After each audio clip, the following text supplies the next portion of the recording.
Okay.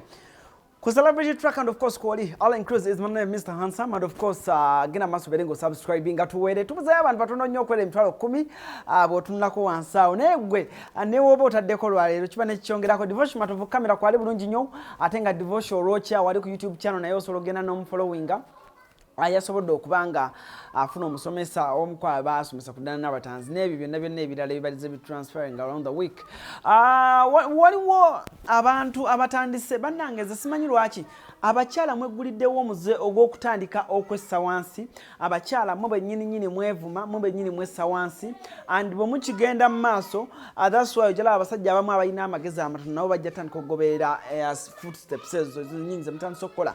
Wiki eno yennyini oba siri mistaken eringa eggwako Zari yagenda n'akola post ku Ivan Semwanga n'agamba nti we miss you Ivan Semwanga ekibalaze South Africa kikumisinga abaana abakumisinga we miss your fan you were the real dawn people want to abantu bagala okwambala engatto zo naye tebasobola. Zari yawandika ebintu bingi nnyo ku Ivan Semwanga cause beeyinamu abaana and of course abakazi abalala ne bavaayo ne bamwatakinga buli omu namwatakinga mu ngeri y'enjawulo. Zari weetunda Zari oli kino ku myaka gyo tewandikoze kino ku myaka gyo olwaki yagala bagulunedi ku myaka gyo olwaki weekozakoze ebintu by'abaana bato. My God, let me tell you something.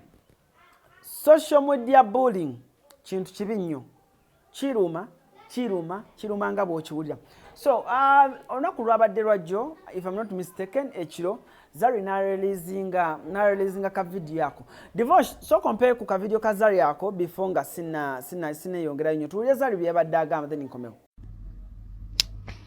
Mulimu abantu ku social media wano abalina self-hate, let me put it that way, and they want to transfer their negative energy onto a person. You know, I'm a very positive person. My vibe is different. I've got a good vibe. Those who know me in person, every time we are social media, you don't have so much hate for yourself. So you rather actually spit bile on people's pages. You know, ordinary, social media. Social media, teja age restriction. I've never gotten that memo. Nti emyaka bwejiti omuntu alina kwera social media nina ne bamanyi abanja abansinga emyaka naye nga bali ku social media nowulira abamu ku mwana bu 20s nga baba batadde naffe bu 20s 30s nga baba batadde naffe aba 40s 50s temusobola kutuula we tuli wallahi ng'oswala nga watudde kumpi naye ng'oswala nga tewali agambye vaawo n'oyimuka n'ovaawo ng'olinga ate gwanzaala nze gw'ovuma. Nina abaana bataano yakangenda kuwezaana mu September kale kitwale nti nagaweza kuba omwaka gwegwo ebizibu byempiseemu ng'omukazi nabyo bingi obviously birina okundabikako ate n'obukulu nina okuba nti ndabika obukulu naye gwe owulira kali akantu nga kakutudde wano nga kakuchokinga owulira nga kagala kuvaayo bwe kati naye tekavaayo buli lwolaba Zari va ku social media kuba nze sigenda kuvaako. Niwena blocking, niwona blocking, niwona fast forwarding. I'm very famous. Yena kunda baku newsfeed zabala, yena kunda baku TV yo kati. Mutuveko. Femwita abakadde. It's what it is. Tetukulanga tudda buto abamu mugenda kutuuka mu myaka gye tulimu online nga mwasensebuka. Nga tosaana kutunulwako ng'olinga jjajja gundi. Mutwesonyiwe bwora nti abakadde be bakola tebikusanyusa. Why are you following their pages? Why are you following me? Why are you stalking me? Why you want to see everything I'm posting? It's because you want to keep up, because there's something about me that keeps you coming back, you know. If you have abakadde oranga tobisobola nti omukazi mukulu nnyo oyo va ku social media va ku page yange kubanza sina agendago. Okay, so Zari watu byategezeza banange people tubeere bakakamu tossa mukyala munno wansi abakyala batono abali successful. Zari successful in whatever way gyakoze sente, in whatever way anyirira, she looks good agezezaako, and I don't think talina bayambye, ayina abantu bayambye, abo bayamba nammwe abamu babayambye naye babayambye nga tomanyi nti Zari yamuyamba. Ashtegera Zari coming out nakola ka video yako nga bwokola nayogera ebigambo bannange mundeke sente nazeekolera ndi waddembe to live my life the way I want bimuluma mbabuulira social media bullying mubi olunaku olwaleero tubali tushootinga video ya Zarina nga tuli ne mwana mulenzi Grenade Official ne mubuuza ku nsonga ya Zari ne mugamba gwe nga mukwano gwe kikyoyogera and abubaka kibuwandyagadde omuwa Grenade bwati bwazzeemu ye bannange tubaniriza ku celebrity tracker ndi tulina omukulu Grenade wano Grenade Official omuyimbi wa Deriki era bannange Grenade Official gamba oti Grenade Official nti akola bwati Muza Grenade akulage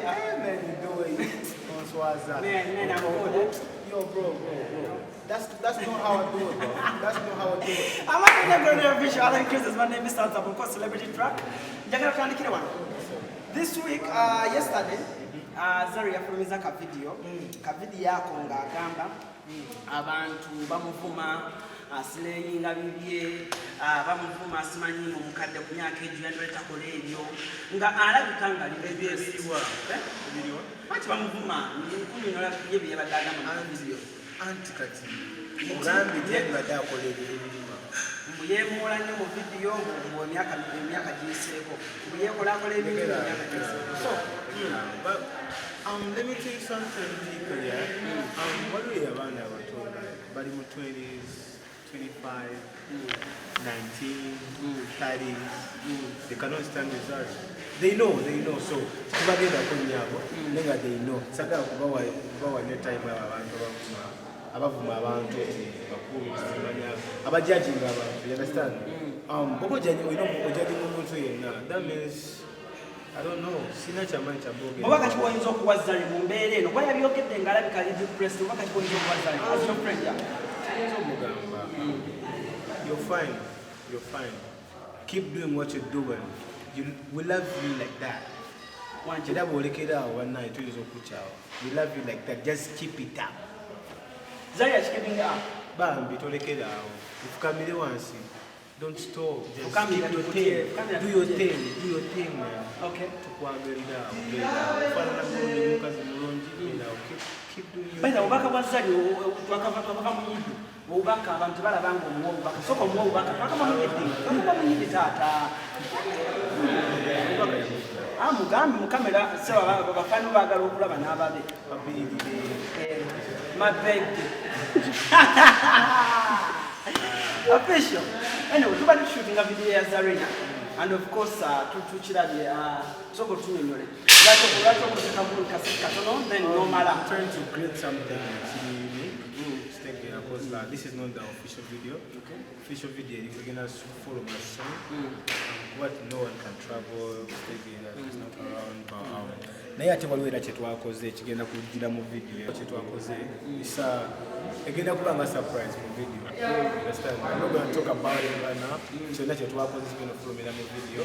Just wait for the video. You go and look for it. Ebyokwambala bye tulabe mu bitu abantu bye banalaba mu video ani yabikozeeko byonna. Brands. Yeah, I was stressed by brands. I think I told them products of color. Yeah, brands are going to be able to I tell you again to be like all my things. Yeah, TV shows, everything. What's I mean, so in the business, me and brands. You're not sure what the fans. Yeah, Naye Grenade. My people, Bwayagala and you guys here, but now they're very focused to the new music. Yeah, no bad energy. This is a free word. I love you so much. I love you so much. I love you so much, my friend. Yeah, what do you know? I love you so much. Listen, yeah. You know, and a message listen, and a message again Yabachala Navasajja, whether one year Abasajja, if you have your money, you have to enjoy your money, you understand? Simple son. The book is about to Balamu money. Omuchala, understand? So Mukazi and Ayogera, I understand. So tojajinga kitonde kyebajja mukazi katonda ajja kukukyawa omukazi yadinda katonda nze munanga I'm here for ladies, understand? I'm here for ladies. Abasajja ne bamukyawa akapiri yako ngakumaliriza ani akasemu Frank neba naye muto ku bakazi temwogera ku bakazi. Okay, thank you so much Grenade.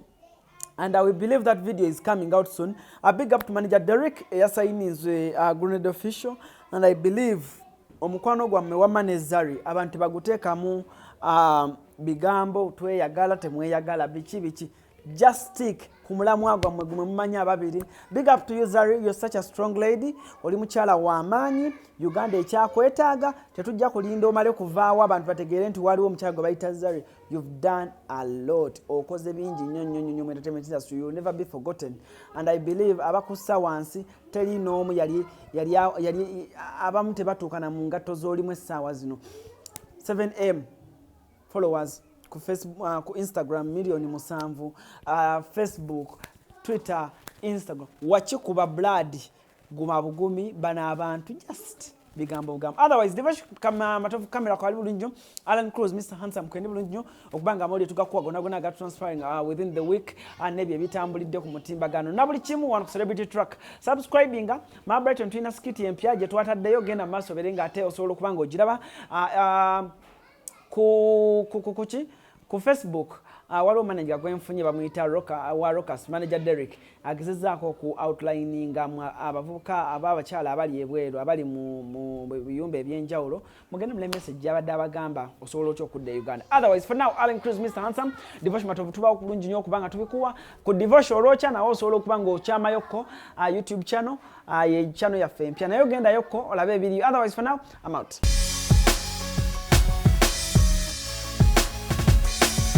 Celebrity Track.